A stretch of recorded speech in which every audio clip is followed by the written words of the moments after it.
আসসালামু আলাইকুম। আজকে আমাদের পিকনিকের আয়োজন করা হয়েছে।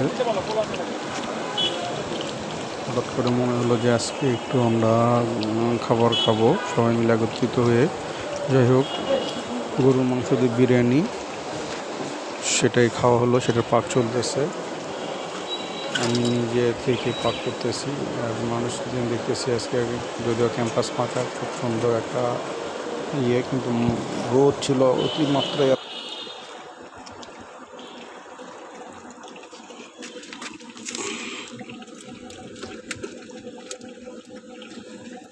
আমি রোদ হলেও বাতাস কমে কামড়ে রান্না হবে, এর আগে বাতাসে রান্না করবে।